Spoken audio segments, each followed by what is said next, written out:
Thank you, everybody. And happy to be joined by Senator Schatz. Now, Trump's explanation about his war in Iran grows more confusing and more contradictory every hour. Yesterday, hey folks, can we have a little quiet? Trump's explanation about his war, as I say, grows more confusing, more contradictory every hour almost. Yesterday, Trump casually claimed, I think the war is very complete, pretty much. But this morning, Hegseth stood before the cameras and announced that today will be the most intense day of strikes yet, involving, quote, the most fighters, the most bombers, the most strikes, unquote.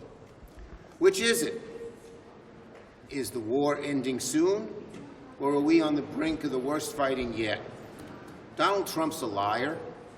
He claims that Iranian Tomahawk missiles were responsible for the bombing of an all girls school that unfortunately killed 170 people, many of them children. Iran doesn't have Tomahawk missiles. The claim is beyond asinine. It's just an outright lie. The president can't just talk off the top of his head on something as formidable as this. The President of the United States is spreading blatant lies about a war he started. This is war. American troops are in harm's way. Billions are being spent overseas when there are such desperate needs here at home to lower costs. Yet the administration still cannot explain a clear strategy or an endgame.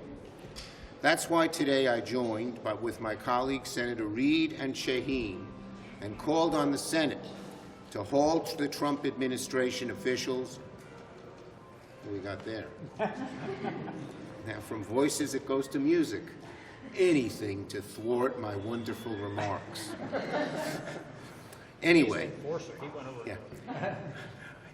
I joined today with Senators Reid and Shaheen and called on the Senate to hold Trump administration officials, Rubio, Hegseth, and the rest, to come and answer for their failures and explain to the American people what the hell is going on. That's what people are asking in drugstores and bowling alleys and office buildings. What is going on?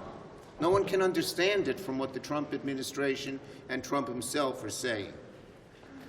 Trump doesn't care about being honest and direct with the American people. He doesn't care about the soldiers he's putting in harm's way. He doesn't care about the billions we're spending while Americans struggle to make ends meet.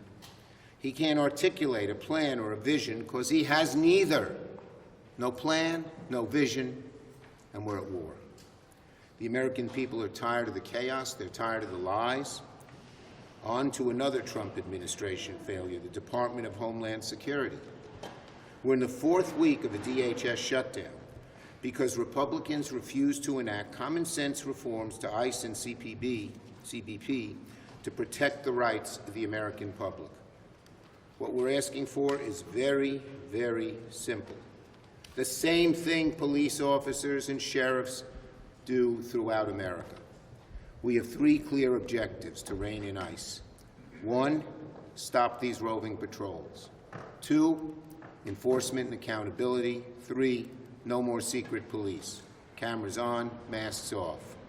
They're common sense reforms. The overwhelming majority of Americans back them. They know you don't bust into someone's house without a warrant. They know that police should not have masks. But the Republicans have refused, Trump has refused to engage in a serious way in negotiations to these core areas. Instead, you see them trying to blame Democrats for long TSA screening lines at the airports. Well, yes, last week, Thursday, we gave them a chance to fund TSA and other DHS agencies last week. And last week, Senate Republicans, led by Senator Britt, blocked Senator Murray's attempt to pass the bill through UC, through unanimous consent.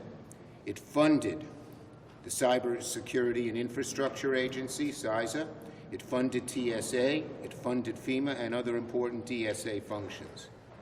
Republicans refused to fund TSA, FEMA, and CISA. And why? To protect ICE, not to protect Americans. It's wrong, Republicans need to get serious. And now, Senator Schatz.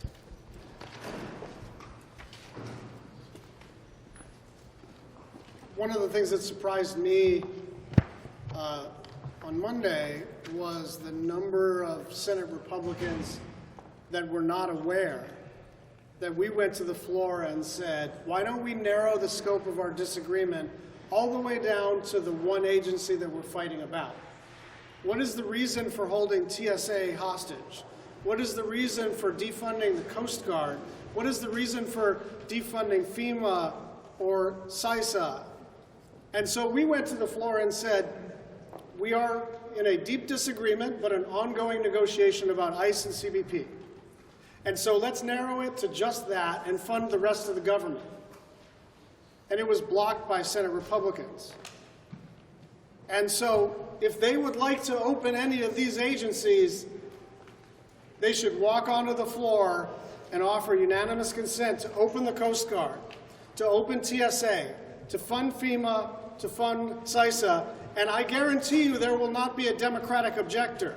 It is the Republicans that are blocking the reopening of these critical agencies. It is true that we are still far apart on the question of ICE.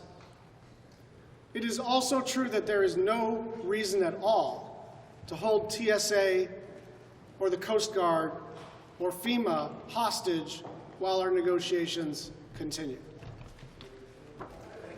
Leader Schumer.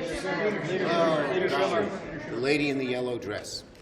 You called for public hearings on the Iran war. Are there any negotiations with chairs of the committees to get public hearings on any of these issues? And what are you prepared to give in order to get hearings? Our chairs have asked for these hearings, but it's not just our chairs. It's not just Shaheen and Reid and Schumer. The American people want it. You're going to war and you can't even tell the American people what you're doing. You can't face questions, serious questions, that make you, that force you to think this through, which they obviously aren't doing.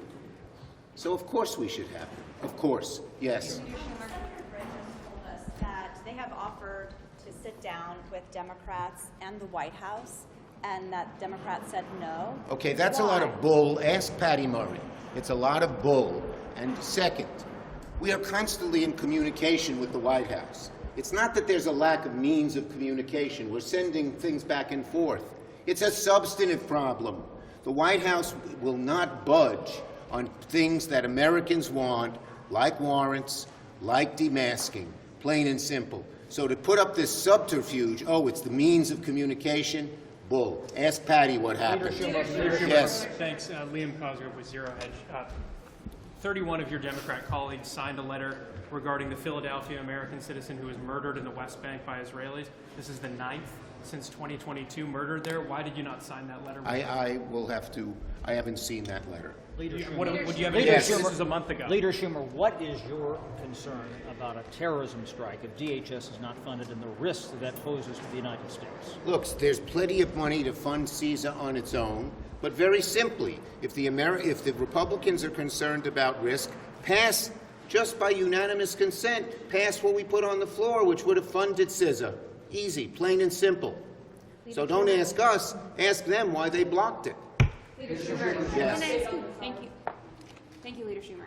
You recently responded to President Trump's Truth Social post regarding the Save America Act, saying that if he's going to not sign any bills until it's passed, the Senate's going to be in a total gridlock.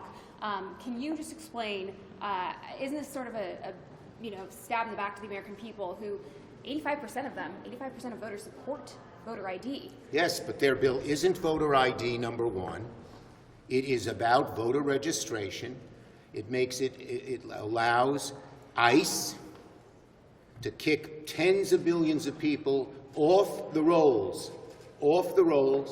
and they don't tell them until Election Day, and you show up and you say, you're not registered anymore, you're not registered here, you're not on the rolls. And they say, I didn't know that.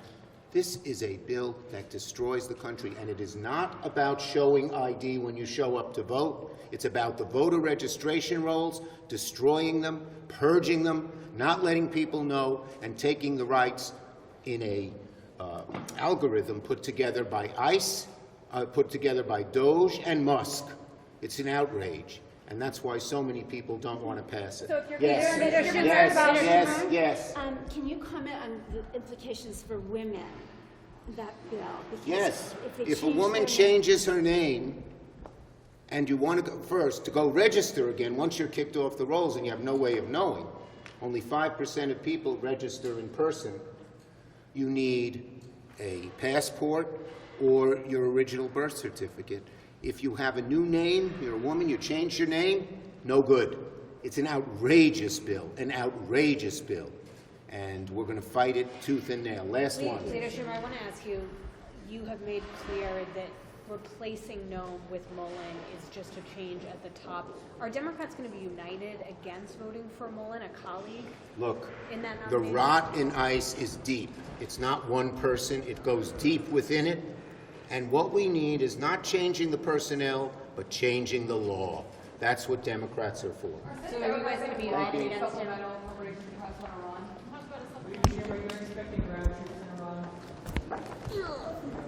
Support your local PBS station.